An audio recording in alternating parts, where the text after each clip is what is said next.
Hey guys, welcome back. So this article it's a little bit above my pay grade, but I'll try to explain it as best as possible. So we know that Firelight is creating a staking service for XRP. And how I understand it in the most simple of terms is that instead of let's say that the EVM sidechain, as an example, they need a staking infrastructure to secure their network. So instead of having to run up 100 validators and set up the infrastructure and all the cost and technical difficulties that entails, what happens if you could rent that computing power, like that infrastructure, for your service, and then you pay for that instead of having to set up your own validators. So that's what I understand in very general terms of what Firelight is building. So this allows a lot of protocols, a lot of services, a lot of blockchains to use proof of stake without having to boot up from scratch. So I think that that's super powerful. ESS is economically secure service, and this is what I was explaining a minute ago. And this is lead security for high impact DeFi use cases, creating a market for on-demand economic guarantees. Stakers deploy assets in exchange for fees and Firelight points, while the operators manage their technical infrastructure that secures the ESS. So you have three core participants: the ESS, the stakers, and the operators. So right now we're going to talk about the economic incentives that drive the relationship between the operators and the ESSs. SS, I guess that's how you would say it.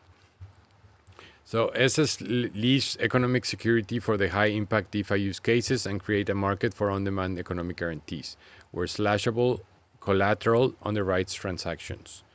So what are the operators on Firelight? They manage the technical infrastructure that secures an ESS, as well as relay information between vaults and ESSs.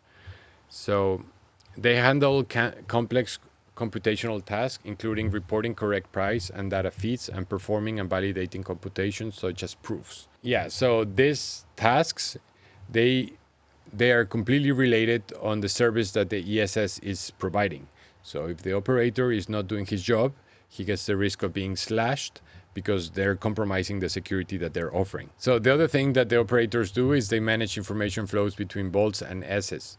So if there was a exploit, then the operator will need to accurately relay the information to the bolt, ensuring that the slash and distribution of funds to the ESS happens accurately. They need to ensure that they have consistent uptime, prompt security patches, and scaling resources to meet the demand of the network. Yeah, basically the operators, they're like their key infrastructure, but they're not the only point. Like they all have to work together. You are the staker, which you can choose which vault to choose, which is FXRP is going to be stored and deployed to an ESS. And then the operators are the link and also the responsible for providing data back and forth. There's three-way accord between bolts, operators, and S's. This is what I was just saying. And then all parties have agency in the relationship. Me, as a staker, I want to make sure that I'm staking to a good provider and that they can do it. And then the ESS needs to make sure that they're providing a good service because they're choosing a good operator. And then the operator needs to work with a good ESS because otherwise they're not going to be making fees from that. So all parties are in their best interests that this works. And this is very interesting because if you have heard about XRP, where the no incentive is the best incentive, I think that as long as the incentives are aligned, the best possible outcome for everybody, then it's good. Yeah, in the current banking, the more friction there is, that's more fees. So that's good for them, but that's bad for us. So I really like this selection. This creates a natural market pressure that encourages high performance and compatibility across all relationships. The bolts and the ESS, they prioritize operations who demonstrate technical competence and proven track record. So they need to prove evidence of their ability to maintain the technical standards required for secure operations. If they can't do that, then me as a staker or an ESS, they're not going to choose them. Another part that happens is that they have a geographic distribution. That means that the operators are spread around different regions.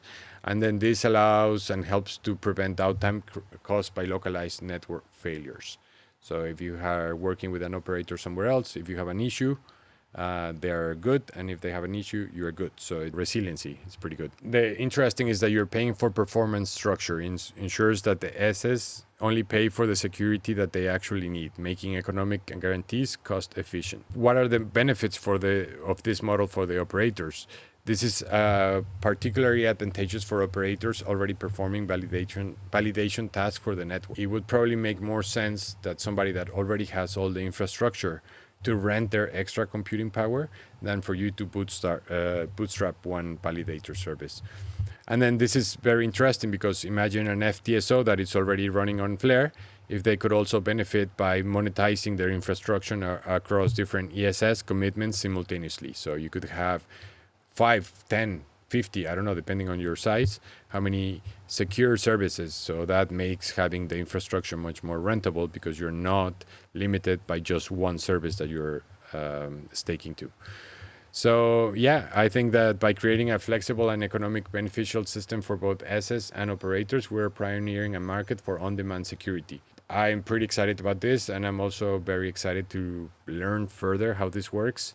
Like I said, this is a little bit above my pay grade, but I hope this was helpful. And if not, put it down in the comments. Please like and subscribe, and I will see you next time.